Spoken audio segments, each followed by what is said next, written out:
Kembali lagi dalam siaran pendidikan interaktif bedah kisi-kisi persiapan ujian nasional, dan kita masih terus membahas pelajaran bahasa Indonesia di sini bersama Ibu Eti dari SMP Negeri 11 Depok.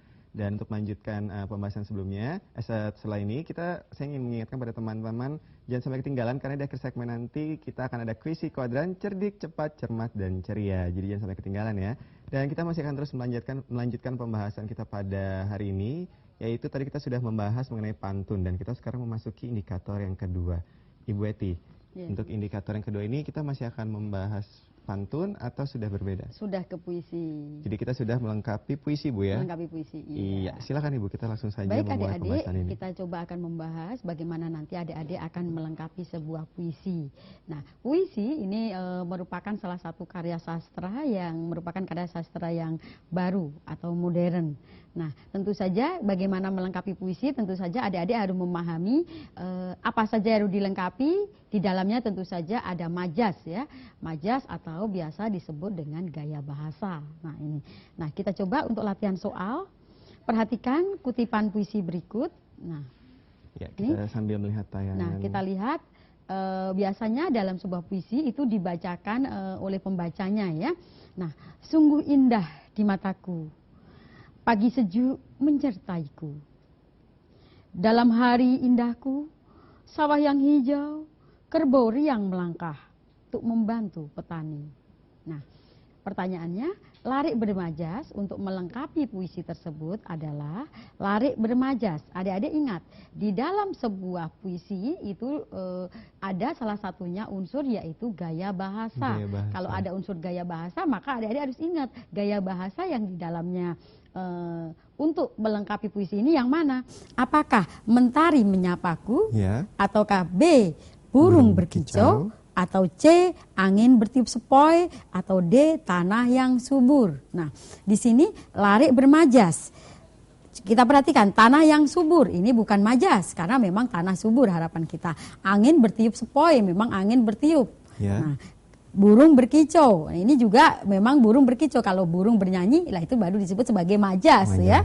Kemudian mentari menyapaku. Nah, menyapaku ini merupakan unsur yang dilakukan oleh manusia atau person, tetapi di sini dipergunakan oleh mentari atau matahari. Sehingga ini disebut dengan majas personifikasi. Oleh karena itu, larik yang bermajas adalah majas personifikasi, yaitu yang A. Nah, seperti ini. Iya, dan jadi teman-teman juga harus memperhatikan ini soalnya seperti apa Ibu ya? Tadi di soal dibilang larik bermajas. Larik bermajas. Jadi teman-teman juga harus memperhatikan. Poin itu ya. Oh, yang diminta berarti larik bermajas. Bermajas, ingat-ingat, yang majas itu yang mana? Harus kita cermati satu persatu tiap lariknya. Iya, baik, terima kasih Bu Eti. Dan teman-teman sekalian, tampaknya kita sudah ada telepon dari teman-teman di rumah. Halo, Televisi Edukasi, dengan siapa dan di mana? Halo. Televisi Edukasi. Waalaikumsalam. Iya, dengan siapa dan di mana? Syafnul. Ya, di mana?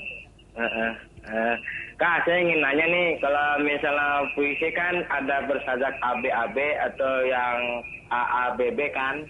Ya. Kalau misalnya kan ada pertanyaan tuh, kalau misalnya ada puisi yang titik-titik itu kita ngikutin bersajak AABB atau ABAB gitu. Makasih.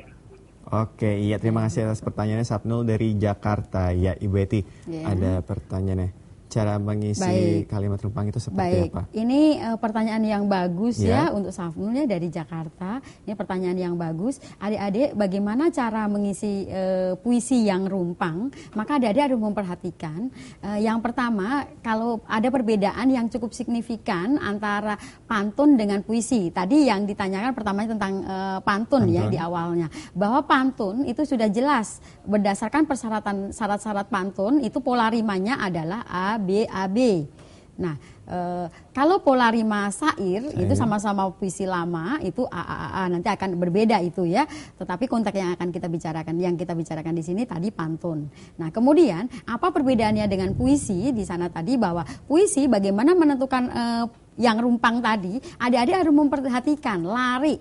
Kadang di dalam pertanyaan ditanyakan lari yang bermajas. Kalau bermajas, adik-adik harus ingat, majas itu ada bermacam-macam. Ada majas personifikasi, yaitu benda mati itu diibaratkan sebagai manusia. Kemudian majas hiperbol, itu yang berlebih-lebihan. Nah, seperti itu. Kemudian pleonasme yang untuk merendahkan diri tujuannya. Nah, itu adik-adik harus memahami terlebih dahulu gaya bahasa atau biasa disebut dengan majas-majas di sini, sehingga ketika ada pertanyaan demikian, adik-adik bisa menjawabnya.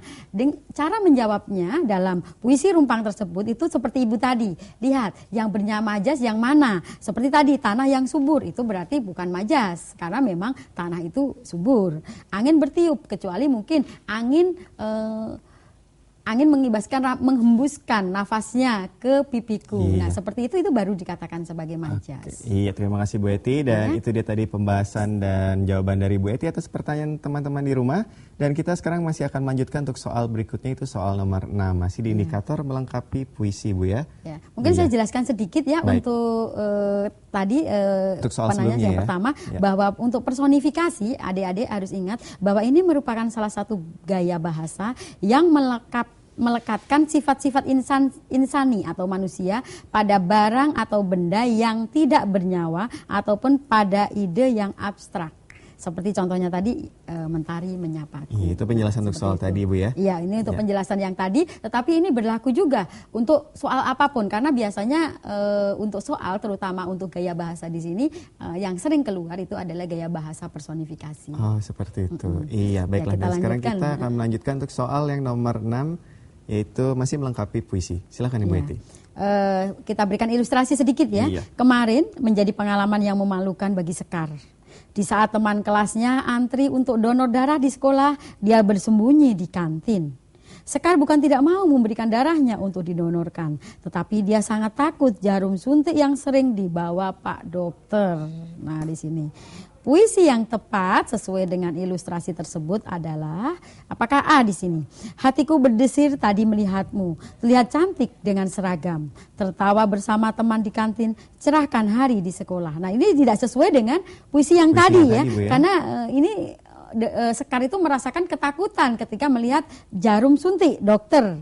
Ataukah yang B, dokter menjadi cita-citaku, belajar giat rutinitasku, tak gentar menggapai asa, walau diberi jarum suntik juga darah kelemahanku. Nah, di sini tidak menampakkan bahwa dia lari, dia sembunyi, tidak tampak. Nah, ataukah yang C di sini? Kesan donor pertamaku, antri menyumbang darah, demi menolong sesama, kurelakan walau sekantong sebagai nafas kehidupannya. Nah, di sini ternyata tidak menggambarkan ya, itu gitu ya. Tadi. Nah, atau mungkin yang D, bukan tak berempati, bukan pula tak mau antri, hingga aku sembunyi, jangan kau tertawai, karena ku takut jarum Pak Mantri. Nah, di sini kebetulan puisinya memang sudah ada pola rimanya ya. Nah, ini dia bukan karena memang tidak itu ya, tapi karena dia merasa ketakutan sendiri oleh jarum Pak Mantri sehingga dia sembunyi. Nah, dari sinilah berdasarkan ilustrasi di sini, maka jawabannya tentu saja yang D di sini. Oke, terima kasih Bu Eti. Tampaknya kita sudah ada penelpon lagi Bu dari teman-teman di rumah. Kita sapa terlebih dahulu. Halo, Televisi Edukasi, dengan siapa dan di mana? Halo, Televisi Edukasi, dengan siapa dan di mana? Dengan Indah. Ya. Di SMP Negeri 225 Jakarta. Oke, ya, silakan Indah, pertanyaannya apa? Saya ingin bertanya, selain majas personifikasi dan hiperbola, apalagi majas yang sering muncul dalam soal. Terima kasih. Wassalamualaikum warahmatullahi wabarakatuh. Waalaikumsalam warahmatullahi wabarakatuh. Terima kasih Indah atas pertanyaannya. Langsung saja kita jawab dan bahas bersama Ibu Eti di sini. Ibu Eti, tadi pertanyaan dari Indah, jawabannya seperti apa nih Bu pembahasannya? Majas yang sering keluar, misalnya majas yang untuk menggantikan fungsi sesuatu ya, seperti metafora. Nah, metafora. Ada juga majas seperti ada kata-kata api, itu dikatakan sebagai, kalau matahari maka dikatakan sebagai raja siang. Kalau bulan dikatakan sebagai raja malam. Nah, ada seperti itu. Itu disebut juga sebagai majas. Nah, selain itu ada juga majas pleonasme, naik turun. Nah, kemudian majas litotes yang untuk merendahkan diri. Tujuannya adalah untuk merendahkan diri. Ini hanya kue sekedarnya, silahkan untuk dicicipi. Nah, sekedarnya di sini padahal jamuannya mungkin tidak sekedarnya, mungkin sangat mewah. Nah, seperti itu litotes yang merupakan majas yang di dalamnya memuat kebalikannya. Iya, nah, itu dia. Terima kasih Bu Eti, dan tadi itu dia pembahasan dan jawaban dari Bu Eti atas pertanyaan indah di rumah. Dan teman-teman sekalian, kita masih akan terus melanjutkan pembahasan soal kita pada hari ini, tetapi setelah yang satu ini.